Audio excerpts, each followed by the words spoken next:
In this video, I'm going to give you everything you need to know to become a wildlife filmmaker and capture stunning footage like this.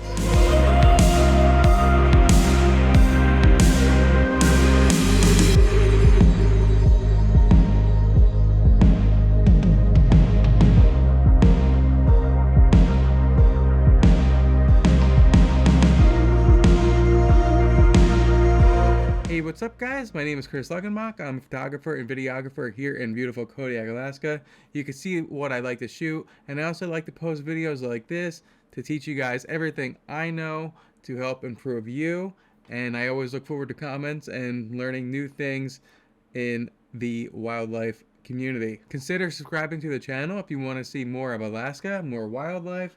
I also post a lot of northern lights and drone videos as well. Be sure to stick to the end of the video. I'm going to give you a bonus tip on how to avoid so much heartache and not make the same mistakes I've made. The very first thing you need to know about becoming a wildlife filmmaker is, just like in wildlife photography, you want to know your animal, know what you're photographing, know what you're videoing, learn their patterns, learn their habits, and that will help you learn how to capture them at their peak during epic times and not when they're just lounging around laying down. Let's go into some technical stuff first, and just so you guys know, I use the Canon R5. I love this thing. I'm always in photo mode so I could take photos really easy. I have back button autofocus, so I'm taking a photo, I'm in photo mode. I want to capture 120 FPS slow motion footage. All I do is just press record and it's going to start recording stunning 4K 120 FPS footage.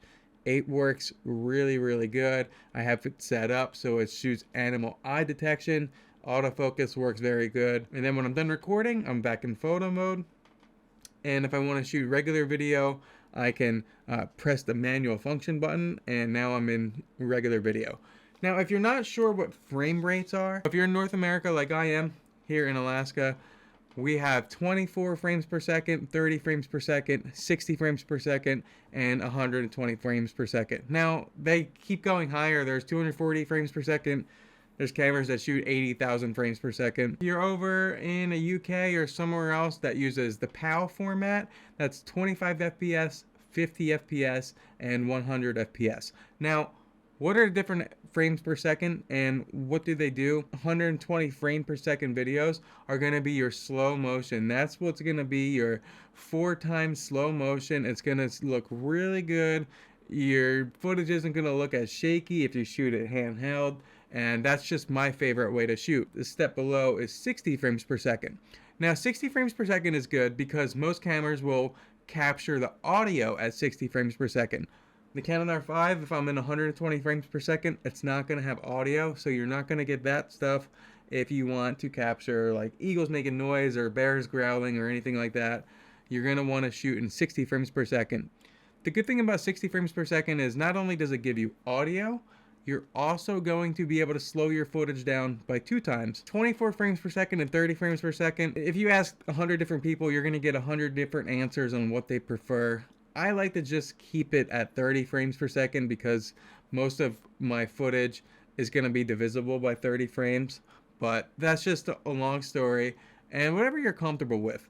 What's really important is knowing the next thing, and that is the shutter speed that you choose for your video frame rate. Let me give you the basic rule of thumb. Whatever your frame rate is that you're shooting in, your shutter speed is going to be double that. So what does that mean exactly? If you shoot in 24 frames per second, you're going to want a 1/50th shutter speed. Now, double of 24 is 48. We know that.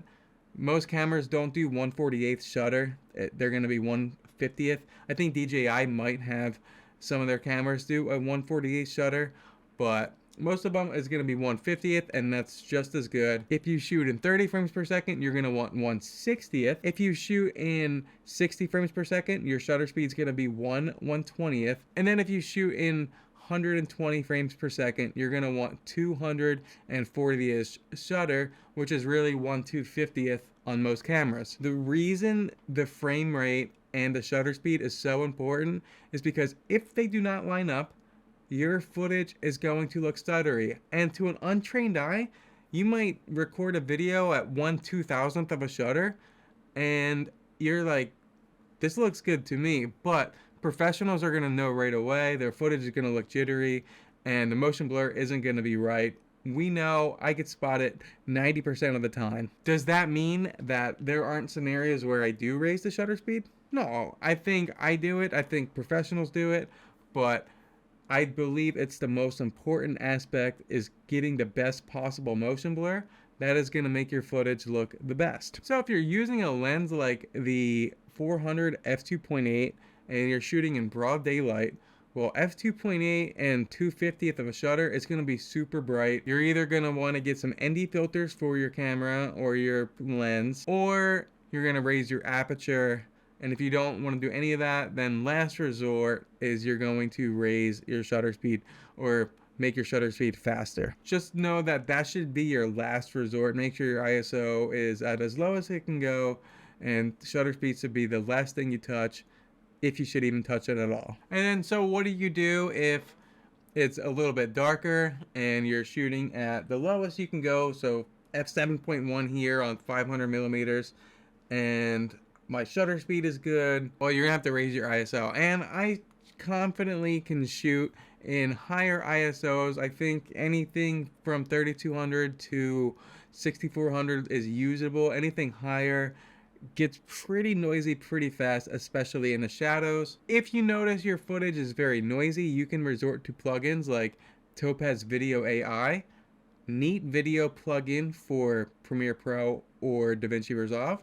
And DaVinci Resolve, if you use that program, has a pretty good noise reduction software built into the program. Like anything else, you're gonna want to make sure that your footage is properly exposed. I highly recommend for video getting an external monitor. They work great, and they really give you a chance to see your product live, bigger than what your LCD screen looks like on the back of your camera. I like mirrorless cameras because I can look directly in the viewfinder and it looks just as good. I'm getting the focus nailed in. I can tell if things are in focus when I'm in the viewfinder. I like using that. Most of the time I don't have one, but it definitely doesn't hurt to get an external monitor for better previews on your footage, because you don't want it to be overexposed or underexposed. Last but not least, when it comes to technical side of things, you're going to want to know which type of focus you're going to use. Manual versus autofocus. Here with this Canon R5, I think it works pretty good on single subjects. Autofocus, it's really good at tracking the animal's eye. I have no problem whether it's a bird in flight or it's a bear or anything along those lines. I think it works really good. Although there are some issues with the R5 and most cameras, and that's going to be with multiple subjects. So if you have a bear in the foreground and in the background, it might swap between them. There's things you can do to make it stick to one animal or the other.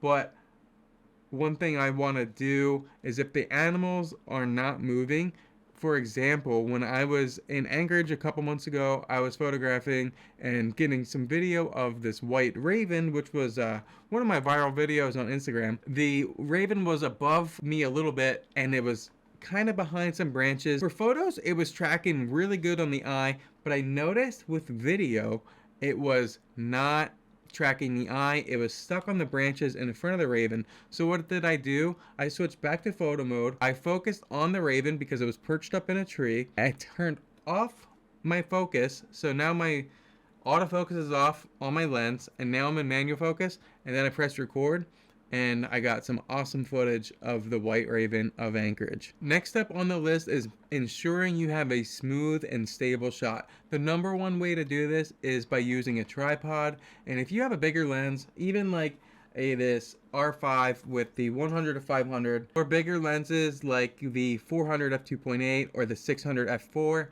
they're gonna come with this collar, so you can put them on a tripod. I recommend a gimbal head tripod because they work a lot smoother with the way things work with balancing. If you're not sure how to use a gimbal tripod, you can click up this video right here, and I posted a video on how I get smoother footage. Using a tripod for 24, 30, or 60 frames per second Or a lot of times, guys, I don't even use a tripod.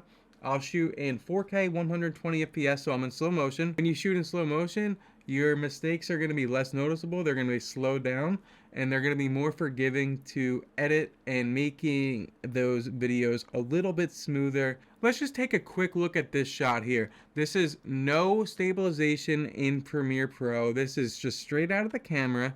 And then when I enable the stabilization on Premiere Pro, Warp Stabilizer as it's called, look at that. All of the stabilization issues are gone. It looks like it was shot on a tripod. If you're gonna shoot handheld, shoot slow motion and maybe lay down so the camera's not moving much.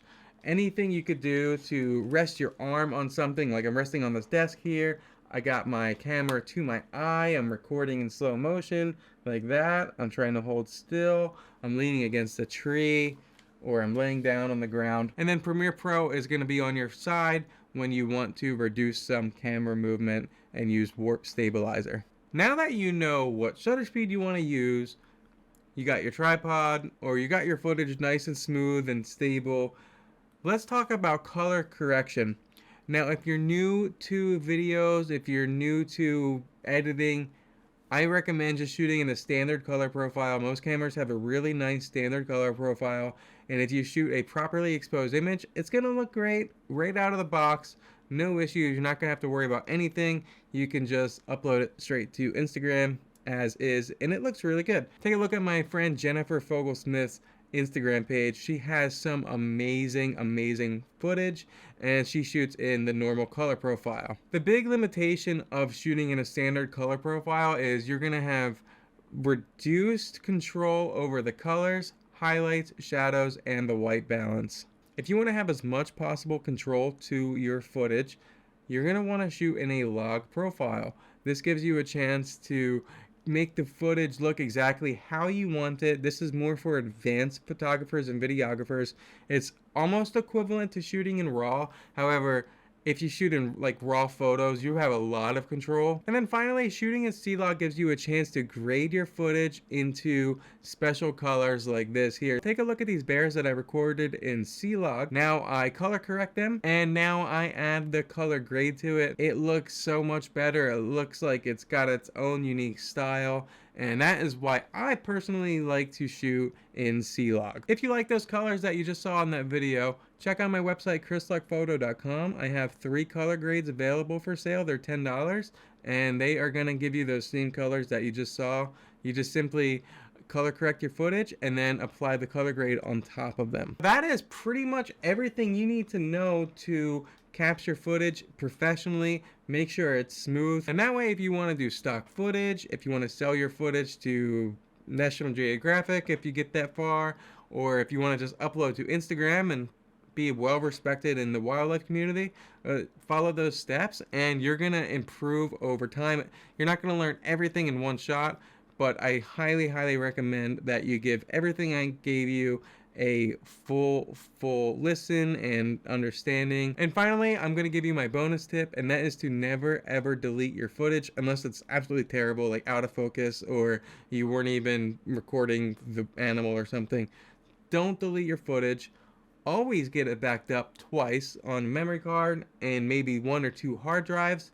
If you guys are filling up hard drive after hard drive after hard drive, you can invest in something like a TerraMaster T-Dash system. It works really good. It's 36 terabytes of space that I have. The TerraMaster RAID setup is always connected to my MacBook, so anytime I need to retrieve some archived footage, I could just drag it right into Premiere Pro, and it works right off of the hard drive with no issues. I absolutely love it. It edits 4K 120 FPS footage, no problem. Before I end this video, I want to announce that I am hosting in 2025 a Kodiak Island workshop. We're going to discuss everything that we got here. We're going to capture some of the footage that you guys saw, some bear footage, bears, eagles, so much wildlife, an all-inclusive workshop here. Can't wait for you guys to see how beautiful Kodiak Island is and how easily accessible and how much world-class footage and images you can capture on this wonderful island